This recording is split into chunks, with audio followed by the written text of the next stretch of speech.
Só para não perder, porque assim, fala de dimensões. Quando você fala que essa jornada do herói é parecida com a jornada de Thomas, de Michael Thomas, qual é o plus a mais você acha que tem no Michael Thomas? Assim, porque é muito semelhante, mas parece que você descola um pouco dessa narrativa pouco linear. Então, qual que é o diferencial dessa mensagem de Cryon? Né? Cryon como mensageiro. Então, para começar, né, Cryon se apresenta, né, através de um processo chamado de canalização, que é um ser humano que traz mensagens inspiradas, né, e Cryon é essa consciência que fala através de um ser humano, trazendo informações sobre o momento que a Terra vive, que é o momento de final de um ciclo e o início de um ciclo de evolução da consciência humana. Né, e isso não é uma informação que vem originalmente de Cryon, isso está presente em várias tradições, né, antigas, que falam dos grandes ciclos de tempo, onde há também ciclos de consciência humana. Níveis de ciclo de baixa consciência e ciclos de alta consciência.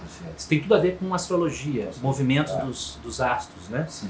Mas basicamente, né, Cryon se apresenta como Cryon do serviço magnético. Sim. Então, quando Cryon começou a trazer suas mensagens através do Lee Carroll, isso foi em 1989, e essas datas são importantes, por quê? Né, então, em 87, né, nos meios espiritualistas esotéricos, existia um alinhamento planetário específico, que foi chamado de convergência harmônica. Né? E o que se diz sobre esse momento específico na nossa história é que ali, né, é como se fosse um ponto de medição da consciência humana. Se a consciência humana coletivamente estivesse acima de um determinado nível, digamos assim, vibratório ou consciencial, né, é como se fosse a consciência coletiva da humanidade, nós passaríamos por um processo de evolução da consciência. E para essa evolução acontecer, vários mecanismos que facilitam o processo de evolução da consciência começariam a atuar. Um deles, a modificação da rede magnética do planeta. Então, como eu comentei, né, a EMF é uma técnica de equilíbrio do campo eletromagnético. Nosso planeta tem um campo magnético. Nós não temos consciência disso, mas permeia cada um de nós aqui agora. Claro. Isso tem influência sobre nós. Isso já é fato científico. Né? Então, por exemplo, quando acontecem aquelas explosões solares, né, e uma ejeção de massa coronal, que são partículas de alta energia, e eles colidem com o campo magnético da Terra, né, acontecem vários fenômenos, como, por exemplo, equipamento elétrico e eletrônico, pau em tudo, porque afeta, né? E nós somos isso, claro, nós somos com a energia. E outra, aumenta o número de pessoas que são internadas em hospitais com problema cardíaco, por exemplo. E o coração é o maior emissor de campo eletromagnético do corpo. Então tem uma correlação direta. Né? Então, para você ver como isso tudo, né, faz parte de algo muito maior.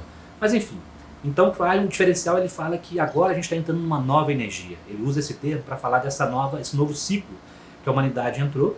Isso se alinha com a data de 2012, 21 de dezembro de 2012, né, o calendário maia, se falou muito sobre isso, mas com muita desinformação também. Mas basicamente, os maias observavam o céu, eles observavam um movimento específico da Terra chamado precessão dos equinócios, que é quando a Terra gira ao redor do próprio eixo. E quando isso acontece, as estrelas no céu parecem se mover. E os antigos, eles tinham tempo para observar isso e decodificar. Isso é um limpo, né? Exato. Exatamente, com o céu limpo e ao longo de milhares de anos, né, sem tecnologia, sem iluminação, né, e também com uma, digamos assim, com uma consciência mais intuitiva, porque as tradições antigas tinham isso, valorizavam. Eles olhavam mais para o céu, né, Gustavo? Com certeza que tinha um vínculo aliás, até porque vemos as estrelas, né? E isso é uma outra informação, então é muito abrangente, né? Muito, mas eu vou tentar fazer um pouco mais linear. Vamos lá. Porque assim, como eu já tenho um pouco da sua base histórica, a gente vai tentar, vai e volta, certo? Vamos lá. Vamos e volta. Cronologicamente, para quem tem a oportunidade de escutar o teu conhecimento, Cryon propõe que nós temos uma transformação humana, o Homo sapiens, como narrativa cronológica a partir de uma certa data. Tudo muda. Tu pode explicar um pouco isso que você tem? Então, essa precessão dos equinócios, ela marca, né, um momento, um alinhamento específico, né, que é a Terra, o Sol, né, no solstício de 21 de dezembro de 2012 e o centro da nossa galáxia. É um alinhamento relativo, mas que é o que marca esse ciclo de 26 mil anos, esse ciclo da Terra. Certo. Né, e os maias mapearam, digamos assim, essa trajetória da consciência humana, porque isso está associado com a consciência. Certo. Tá? Mas como é que eles fizeram isso, né, na mitologia maia? Então, eu já usei o termo aqui, mitologia, mitos. Certo. Essa linguagem simbólica, que foi também desconsiderada na nossa cultura mais racional, nossa cultura perdeu o contato com o simbólico. né, que era presente, por exemplo, na filosofia grega antiga, Total. Né, na tradição egípcia antiga. Na construção, né, de toda a mitologia e também de toda, como é que chama, o panteão de deuses, né? Toda essa linguagem, né, mítica, simbólica, né, ela é extremamente profunda, tanto que o Jung resgatou um pouco disso, né, na psicologia moderna, mas a nossa cultura priorizou muito a racionalidade, então nós perdemos contato com essa linguagem, que é a linguagem da alma. Então, só voltando, né, os maias, eles descrevem esse processo como a jornada dos heróis gêmeos. Então, resumindo uma longa história, isso está presente num livro sagrado dos maias chamado Popol Vuh, tá? Que desde o ano 1500 esse livro existe, como se fosse o livro sagrado dos maias, e eles contam a história dos irmãos gêmeos, que são 2 heróis que entram no que os maias chamam de Xibalba. E Xibalba é o submundo, é o mundo inferior. Então, na Grécia Antiga também, falava-se sobre, né, o Hades, né, o mundo inferior, no interior da Terra. Na verdade, isso representa a entrada no nosso interior, dentro de nós, na nossa alma, né, fazer uma jornada de autoconhecimento. E sempre no início da jornada, nós encontramos um lugar escuro, porque isso representa aquilo que nós desconhecemos de nós mesmos. Então, essa jornada representa isso. Eles entram em Xibalba, e nesse Xibalba existiam os senhores do Xibalba, que é como se fossem falsos deuses, né? E esses senhores do Xibalba, eles têm que enfrentar esses senhores do Xibalba, esses aspectos obscuros, que do ponto de vista psicológico representam nossos aspectos mais egóicos, né? Aquelas características da alma humana que são não iluminadas, né? Egoísmo, arrogância, né? Uma série de atributos não tão bons assim, mas que fazem parte de uma baixa consciência humana. Tudo representa ele, né? Então, qual que é o mito que representa esse momento? Então, esses heróis gêmeos têm que entrar nesse submundo, né, enfrentar esses falsos deuses, né, para poder encontrar a cabeça do deus original na tradição maia, que é o deus solar, que representa a luz divina, né, que é o primeiro pai, Hu-Hu-Napu, que é um descendente deles mesmos. Então, representa, na verdade, a luz espiritual dentro deles, dentro do ser humano, né? Então, eles trazem essa cabeça do primeiro pai, tinha sido, digamos assim, escondida e enterrada no submundo em Xibalba. Então eles têm que fazer um resgate e trazer isso para a superfície, trazer à tona. Quando, né, o primeiro pai volta para a superfície, ele renasce. E esse renascimento representa o renascimento da consciência espiritual do ser humano.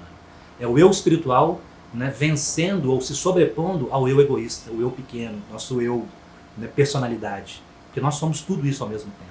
Só que nesse ciclo de obscuridade, quem tem prevalecido é a consciência mais egoísta, que é o que a gente vê todo ao nosso redor agora.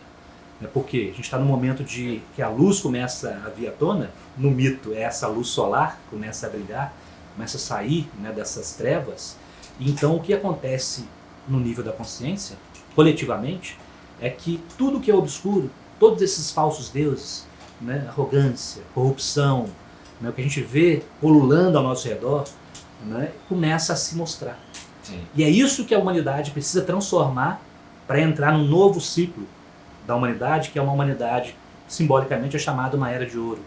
Na verdade, é uma era de uma humanidade mais consciente da sua espiritualidade e também da conexão uns dos outros.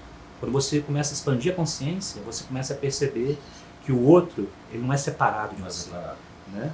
Essa personalidade, a consciência do dia a dia, é como se fosse só a ponta do iceberg. Mas no nível profundo, nós estamos intimamente conectados na nossa alma. Então, não faz sentido, por exemplo, haver guerra. Guerra é uma prova suprema de ignorância e de atraso, né? Então, uma das mensagens de Klein é que a humanidade precisa vencer a necessidade da guerra, tanto no nível individual, na guerra entre ideias, né, política ou entre famílias, perceber uma conexão mais profunda, quanto, né, estender isso para as nações. E a gente está passando por um momento de purificação agora, porque essa luz começa a surgir. Existe um período, né, de 36 anos, né, que como se fosse a janela onde as coisas começam... 36 mil anos. 36 anos. 36 anos. Que é a precessão dos equinócios. Sim. Né? Começou lá 18 anos antes de 2012, e 18 anos depois é quando existe um período onde isso se intensifica, esse processo de vir à tona, de transformação, e é o que a gente está vivendo hoje, a polarização, né? Só que tudo isso é parte de um processo que vai levar a uma iluminação. Ao mesmo tempo que isso acontece, muitas novas informações, novas ideias começam a surgir. E também a consciência humana começa a se opor a coisas que sempre tiveram aí e que nunca foram questionadas, né? Então, que é tipo como se estivesse mais iluminada. Mais iluminada, só que ainda num processo ainda de não saber exatamente o que está acontecendo. Só que a gente já sabe que a gente não quer. Né? Então a gente começa né, a trazer isso. Então estou falando do ponto de vista simbólico. Né? Assim, o que os maias, como os maias representaram isso, e simbolicamente é isso que está acontecendo agora. E é o que Cryon vem falando também. A gente está nesse momento de transição. E tradições né, espirituais profundas e antigas falam disso. O ser humano tem a centelha divina dentro deles.